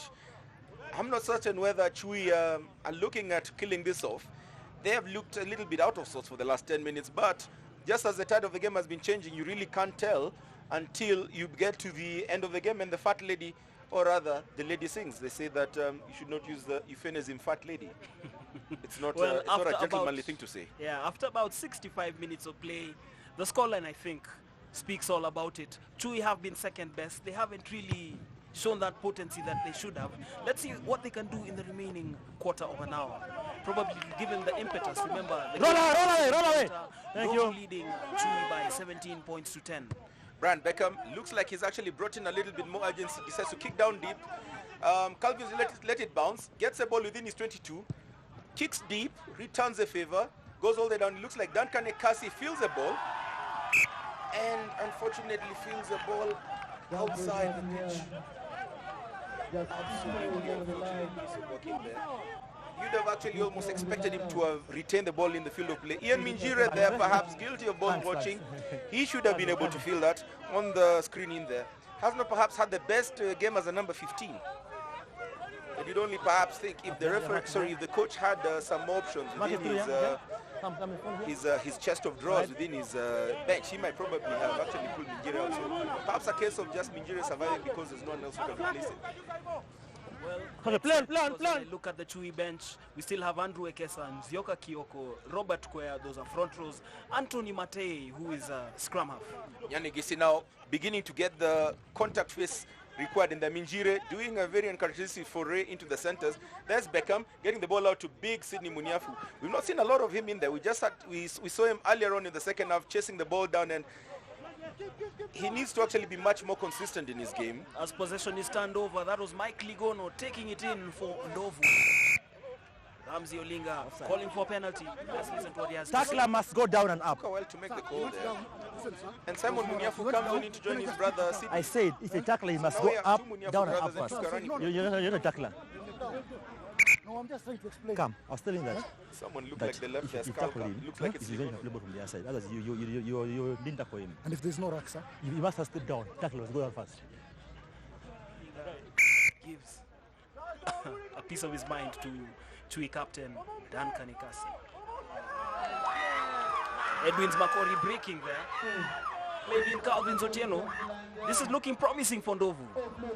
Now, this is what I was talking about earlier on. Calvin Otieno has this lazy-like demeanor, but when he gets the ball, he just lights up like a matchstick. Giles Littlewood again securing possession there. This is Solomon Obiero. A bit of footwork Great there. footwork in there. Does he manage the ball? He does. Pushes the ball out. Kuya playing it out wide to Javan Murai. Ekurutu gets over but gets held up, it looks like. Yeah, it was Ekurutu, I beg your pardon. Great work by Minjire and Ekasi there. Ekurutu just got into the box but just could not score. Penalty there. Referee calls time off. You can see Ekurutu getting his way in there. Does well, shrugs off Minjire. Minjire does well, gets the ball up and holds him up. Absolutely joy. Absolutely beautiful. And that was bang on the try line. Maybe that score would have probably killed off the game for Ndovu. But the play continues here. Ndovu in the ascendancy. What can they do from here? They're very close, agonizingly close to the Chui try line. Inches close, Hillary. Boiler room moment in there. Boiler room moment. The engine's actually working. Both Chui and Ndovu looks like it'll be a try. Ekurutu this time, very sure, not to hold him up. Ndovu look like they're running away this one. 22 points to 10. Dennis Ekurutu got the 10 minutes off in the sin bin in the first half. Seems to have atoned for his mistakes. And just having been denied moments ago, this time does what is required to be done. Simply slots on in, scores a try. And I think if there's a player who deserves a try in this game, it is Mr. Ekurutu. Well, just reward for that break that was started out by none other than Edwins Makori. They kept the momentum going. They came agonizingly close.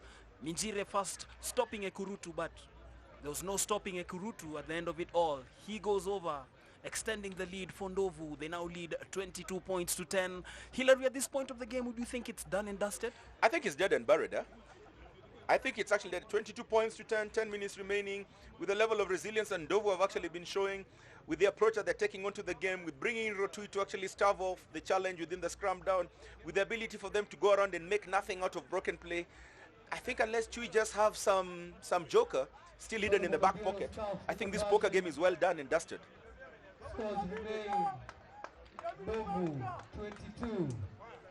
The conversion wasn't successful. The scores remain Ndovu 22, Bamburi Chui 10. And with this, it looks as though Ndovu are going to top Pool A and set up a semi-final clash against UAP Kifaru next weekend in Machakos.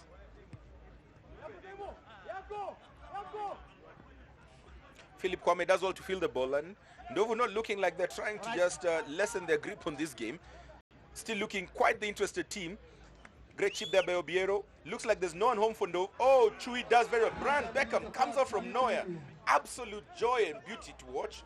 I think that was Sidindi who just dived in, got the ball, and Chui retained the possession. It looked like Ndovu were going in to go and challenge in there if that ball was not fielded by Sidindi.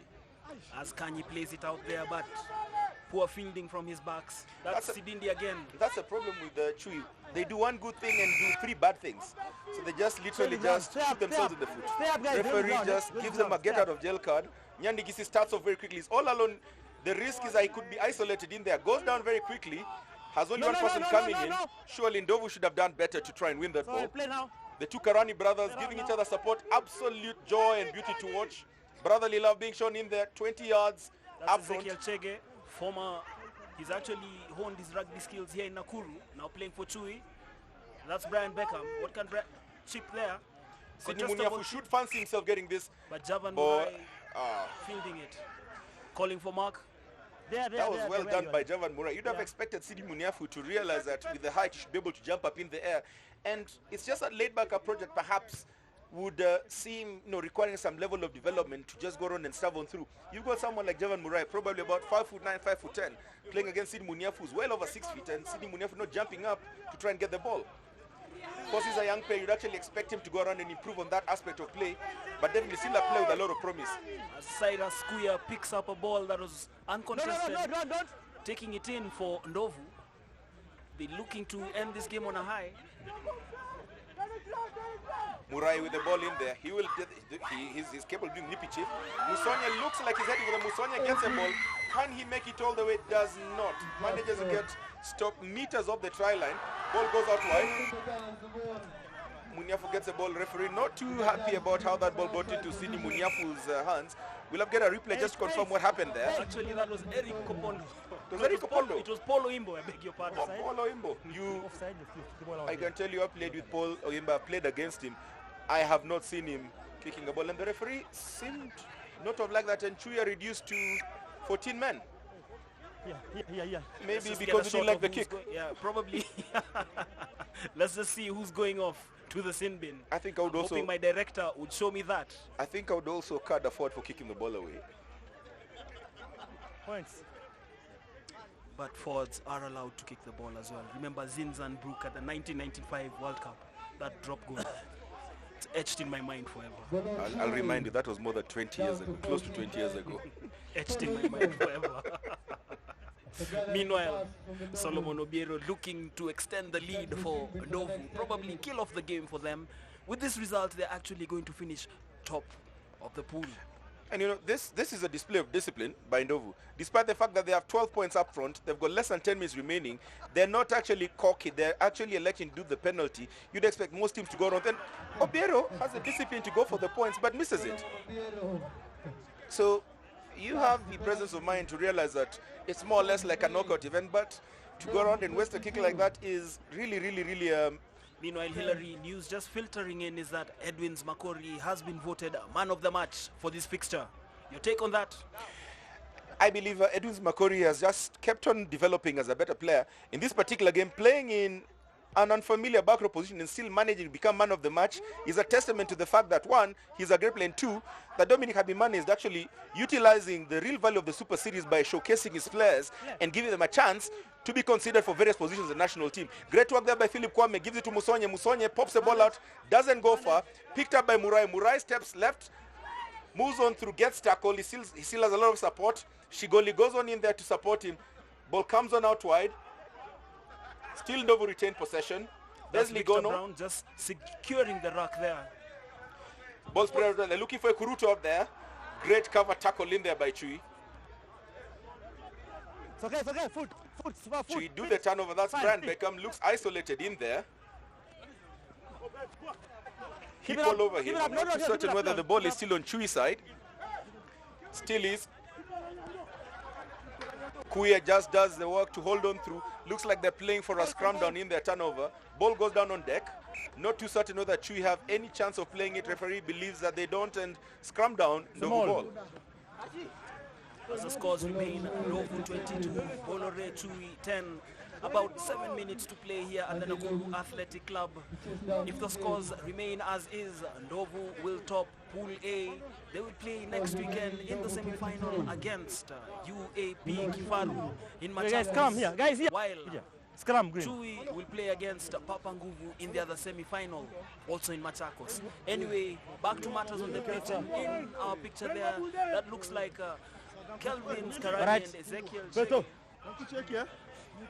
Are they being pulled off? I don't know. Anyway, It looks like Wekesa is in, and someone in the Skull Cup will get confirmation on who that is. it's actually a radical change Coach. because Chui have elected Bind. to substitute their Set. entire front. Keep it up, guys. Keep it up. Keep it up. Andrew Wekesa, No, guys. Kyogo and Up. Robert Quer Up, will guys. come in for the remaining 7 or so minutes of this match. It looks like Charles Kanyi also has had his last bite of the game. That means Anthony Mate is going to come in as guys. his replacement. All right. And with that, I think Coach Eno Soteno has used his entire bench. All right.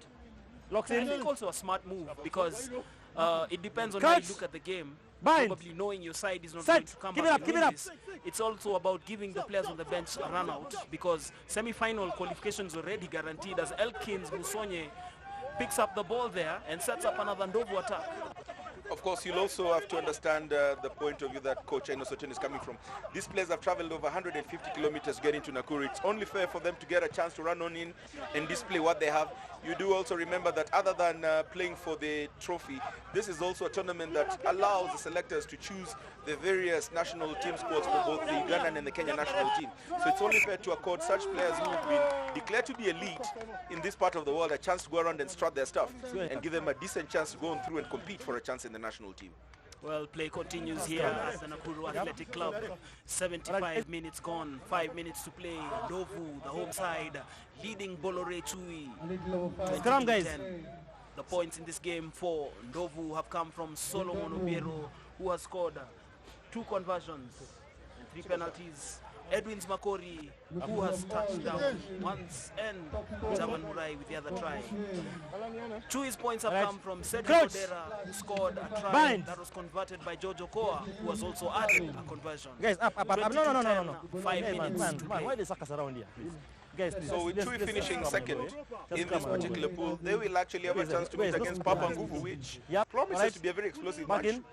While top placed, you'd actually expect top placed Ndovu to steamroll Lock UAP space. Kifaru. And However, UAP Kifaru have actually proven time and time again in the Right, last two coach. games that they've actually played that they're not Bind. walkovers. Set. So definitely Keep it great up. interesting Okay. matchups. Okay, keep it up, keep it up, keep it up, keep it up. For Okay. the semi-final next week.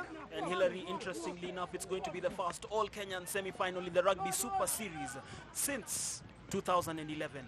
As Richard Sidindi attempted to put the ball, that was a chip that was just played straight into the hands of Javan Murai, who just keeps possession as his support is coming through. Run away! Clean it Run off. away! He's a very clever player, Murai. Yeah? Advantage offside. Not the biggest, but one of the Right off nippiest the- rugby minds in there. Realizes not big, gets a ball, dips down, draws in three players, just goes down exactly when his support play comes in. And that intelligence, that presence of mind is what secures him a position every week for his club side Nakuru RFC and also for Dominic Habimana's Ndovu side here at the Bamburi Rugby Super Series. Solomon Obiero just booting it into touch. You would have actually expected Ndovu to be in the woods with Martin Muita being injured, but Solomon Obiero looks like a very able replacement, managing to pull the strings left, right, and center. And I mean, just shows the level of depth that this Ndovu team has. You'd actually expect that Martin Muita would be heads and shoulders above his nearest competition, but Solomon Obiero, realizing that with a chance to go on through and get a first in position, he has started his stuff very well and would be a strong contender for actually starting the semi-final next week. Ndovu just rampaging left, right, and center. Looks like going to get a drive over. Of course, with the man Rotui in there, it is very, very easy for them to move on through. It is a try. Let's just wait for the replay to see who touched down for Ndovu. I believe Hillary, they have gathered the bonus point. They actually have, it wasn't really a requirement as such, but they've just gone on through to ensure that with their perceived second string side, they can go on through and get all 5 points. You see, Rotu getting back in there gives some greater level of impetus. And you can see, just look at the eyes of Makori in there, you know, trying to figure out, have we gotten there? Have we gotten there yet? You can see Musonya on the ground clapping up. It's not really quite clear. Looks like Ligono may have been the person who grounded the ball. But still doesn't matter. That's a collective forwards try. Hooray for the forwards, Hillary. I tell you, they're the unsung heroes, huh? They're the unsung heroes. They're the warriors who just never get any medals given. They're the ones who fold up their sleeves, work in the boiler room, and just give it out there to us backs. They're unsung heroes, I tell you. Unsung heroes. Well, as the clock ticks down here at the Nakuru Athletic Club, Solomon Obiero, his mind is on other things. Off target, the scores remain Ndovu 27, Bamburi 10. I think my one suggestion to Solomon Obiero ahead of the semi-final next week is he needs to actually kick about 1,000 conversions because he's been quite awful, for lack of a better term, today. Brian Beckham set to kick off Chui. You get a feeling that perhaps Brian Beckham should have started in the number 10 position. He has brought a little bit more urgency as opposed to what Nyandigisi had in the first half. No advantage. Referee doesn't believe that Ndovu had advantage there. Calls back up for the knock-on by Sidney Munyafu. Well, Hillary, just looking at the body language of the Chui players, it's like they're resigned to fate. 27-10, less than a minute to play. They're resigned to fate. Looks like they're looking forward to next weekend's semi-final. This is a mountain that they cannot climb despite possessing the proverbial Chui name. Definitely. I think the lack of natural number 10 in this game perhaps just cut off any level of impetus that they'd have perhaps been able to get in the back line. Neto Simi would have been the preferred number 10 to start. Trying to get a makeshift Anthony Nyandigisi did not perhaps work as it was expected. And it'll be interesting to see how they'll be able to go around and regroup and play their team list ahead of the semi-final next week. They have a mountain to climb against a very, very strong Papa Nguvu side. And if they do go around and play in the hitherto pedestrian manner that they have today, they might actually get the going quite tough for them. Well, in summary, you could say that Chui just never really got going. They showed a spark at the start of the second half. You would have thought that they would have built from that you know, that impetus there, but it never took off. I think, of course, No, also outside, Coach outside. Dominica Bimanda had a masterstroke, Crouch. just trying to play in Chui to believe that Set. they have dominance Keep it in the up, scrum, keep it, then bring in keep it up, Chui, keep it up. cutting off any Keep it up. level of advantage that they had and just literally killing any level of hope of snatching the game by just bringing one man. Solomon Obiero playing it to Javan Murai. All of Ramsey you. Olinga calling it. All of you, 1, 2, 3. Head of kicker. All of you offside. Offside line All not of being you. followed in there. Referee All of 1, 2, 3 Ramsey of you are Olinga all offside. calling Head of kicker. for a penalty for Chui. Chui probably have a chance to do the last play of this game. I don't foresee the game going more than 2 phases after this, or rather lasting anything. I think the next breakdown would probably result in the final whistle. Anthony Motei playing it out there to Duncan Ekasi. This is Simon Gugi who just drops the ball. I think he has his skull cap a bit on too tight. Scrum. It's one of those days the cheaters never really came to the party. They just stood outside. Last scrum, the guys. door, Last scrum. danced a bit and then left. And the what bouncers kept them out of the party. You can see Ligono there looking relaxed. Doesn't need his skull cap anymore. No real Last scrum, guys. Last danger play, guys. being Last posed play. on. So feels very comfortable showing his heavily scarred head. Battles of war, they call I them. tell you, beautiful battles, scars. This is probably going to be the last play, but remember, Ramsey Olinga is the man with the final say. Crouch. Bind. Victor Shigoli just looks into that, Set. the Keep it touchline. up, I'm keep not it up. too certain whether the team will allow him to throw the ball or not. Everyone has come in for entertainment. And Javan Murai will boot it into touch. What will Ramsey Olinga do? He does the expected, Hillary. He does the expected. It's at such moments I feel cheated. When you already have 17 points ahead, you should be able to go around and just give the crowd who have been seated here for the whole afternoon something to go around and just enjoy for the last 2 minutes. Still, Ndovu do what is required to be done. And do you really see anyone stopping this team? I honestly don't see anyone stopping this team, and it's important to note that Ndovu are now unbeaten in 7 Super Series games, stretching back from last season. Remember, they won all 3 of their pool games. They won the semi-final and the final. They coasted through 2 of their pool games unscathed. I mean, they haven't even gotten out of gear 1. Probably the hard work for them starts next weekend. Definitely, I hope it does, because it would also be a disservice to Kenyan rugby to see teams coasting into a title without getting a real challenge. I don't think they've actually gotten a challenge so far. I'm not too certain whether Kifaru are up to the task, but then again, each and every rugby day is different with new opportunities. But the one thing that you've got to give it to the Ndovu players and you've got to admire is the level of discipline that they have, the execution that they have. They actually got a yellow card, which, to my opinion, and I'd like to go back and look at the history, I'd like to find how many yellow cards have, and I think Ekurutu probably get fined for getting a yellow card because they have a level of discipline. They keep up to their defensive line. They go and do the basics quite well. And it's just been working for them over and over again. Meanwhile, we'll be going pitch side shortly to join William Juguna with the pitch side interviews.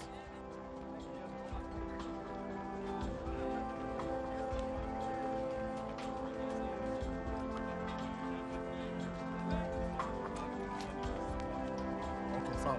All right.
Yes.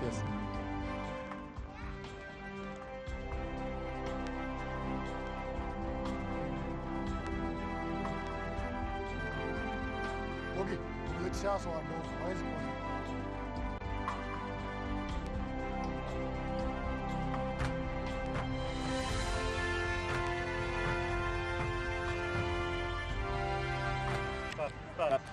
Match day 3 done and dusted here at the Nakuru Athletic Club, and we've seen Ndovu beating Bamburi Chui 22 points to 10. And I'm now joined by the losing captain, Duncan Ekasi. Your thoughts on the game? What went wrong? What went right? You're through to the semis. What can we expect? Okay, first things first, a good one from the Ndovu side. They really brought us to us. As for our game, I think what happened, we just let in some easy scores. Then when we got our chances in their half, we didn't execute. 3 or 4 times, we were there 5 yard, but we just let go of the possession quite easily. You play Papa next week. What do you think needs to be done to improve your team and hopefully make it into the final? I think what we need to improve basically is just the finishing off on the green zone, where when we go back to training as from Tuesday, all we do will work out on how we're finishing, because you can see our set pieces are okay. The scrum, we'll try raise it a bit more, and the line out, but key will be the finishing. What can you expect from Papa? They're almost a very physical side like Ndovu. What can you expect from them? I believe they'll be much more physical, seeing as the bulk of them are from KCB. It will be a very physical game. I think we'll just need to be ready mentally, because in a week's time, the much you can do mostly is just the mental beat, and I believe we'll be fine. Okay. All the best. Thank you very much. Thanks. Thank you. Okay, we have him. Go for it. Solomon Obiero, well done on a job well done, by the way. So, what went right for you in today's game? Okay, I think I'll start with the lows that we had when we began the game. Actually, we started on a low. We conceded a lot of penalties, which costed us. But then again, as we move on in the game, we came back to the game. We were able to stabilize our scrummage, and we were able to win. Yeah. Okay, you're being shoved in your own set piece at some point during the first half. What changed in the second half for you to gain some level of dominance in the second half? Okay, in the second half, we had our coaches telling us, actually we were going a bit higher, so we had to be a bit technical in that. So we went low, and we had to manage our scrummage. Okay, you play Kifaru next week. What can we expect from Kifaru? Do you now change your game plan? How do you view the other team from in the semi-final? Okay, they are a good side. I don't know if the coaches are going to change the side, but we've had new guys coming in today. Actually, it's my first time to begin the game today, so I don't know if there's going to be any changes, but we hope to win the games. Okay. Yeah. All right. Thank you very much. All the best. Yeah. Thank you. Enes Otieno, very heartbreaking defeat. You had lots of possession, had a very good scrum, but things just didn't work out. What went wrong? We took a lot of time to settle, and we had managed to contain them in the forwards where they're strong. And again, I think communication, our guys were not communicating well enough, because at some points we had mismatch, and the ball was not being shifted out to attack the channels out. You had lots of chances also, and you didn't take them. I think that's a matter of maturity and players making the right decision. They didn't make the decision right. Okay. What can you expect now? You're through to the semi-finals. You play Kifaru next week. What changes do you see in your team? What can you expect from Kifaru? Of course, it's a young team. Considering they are university students, they have a lot of time to train. But I'm sure we're going to take the game to them. We're going to play the same way we played against Ndovu. Any changes in the side? Do you see some players losing their position today based on what you've seen today? Of course, we rested some of our players because of the knocks a couple of weeks ago. So they're going to be back next weekend. Okay. All the best, Enos. Thank you very much. Thank you. Dominic Habimana. Yes. Habimana, well done on the win against Chui. What went right for you guys today? Today, the team gelled well. They were able to come up with their own solutions from the first half. First half, we had a bit of jitters, but we had a good halftime talk, and they were able to rectify everything, and it was a smooth bonus point victory. Okay, you're through to the semis. What can you expect? It's going to be a different ball game than this one. Yes, it will be a quicker game, but we'll speed up the game from what you saw today, and also we'll put in a bit more power. Okay, all right. Thank you very much. All the best. Welcome. Yeah. Ms. Susan Maingi, what do you make of today's game here in Nakuru? What do you make of today's game here in Nakuru? What's your perception so far of what you've seen in the 2 games that we've played so far? For me, what I've seen is the standards of rugby have gone even higher. I mean, we're really seeing as the tournament goes on, and I think it's also a reflection of how the game has grown over the years, the level of professionalism, the top-flight rugby, and as you know, Nakuru seems to be now becoming the home of rugby, top-class rugby. So we are very happy about it, and we can see what came out of the pitch. It was a first-class game. Okay, what can we expect from the semi-finals and finals from your end as a sponsor? I think it's still the same. You know, welcome to Machakos County, where we've been in Nakuru County, Kakamega County, and now we're in Machakos County, and we want all the fans to join in Machakos. And we expect the same high-level energy and high-level caliber of games, and a lot of fun. So we want to see you in Machakos and also in the finals, in which we're also going to feature Kenya international games. So please, let's all support this.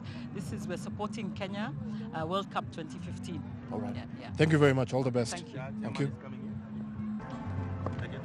Chairman, what are your thoughts on so far what you've seen today in terms of the performance, and what can we expect going forward into the semis and the finals in the next 2 weeks? So far, so good. The games in Kampala, very high standards. The games in Kakamega, very high standards. The games today, very, very high standards. We can see the quality of the games rising all the time. The intensity of the games is getting higher every day. It shows that the game of 15s is developing very, very fast. It's growing very, very fast. And we want to thank Bamburi for picking this product and helping Kenya develop the Kenya 15s. Okay, all right. Thank you very much. Thank you, Chairman.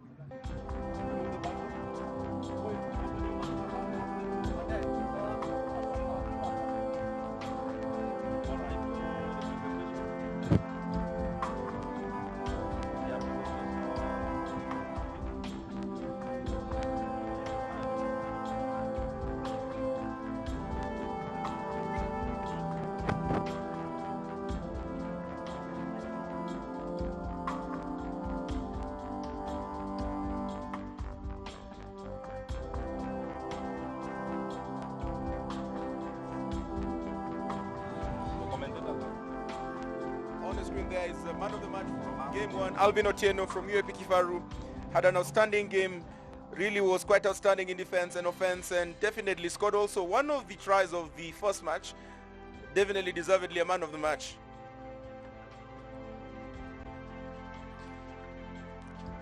Second presentation there sees the Ndovu captain Edwin Makori receiving the man of the match mug from Kenya Rugby Union chairman Mwangi Muthee.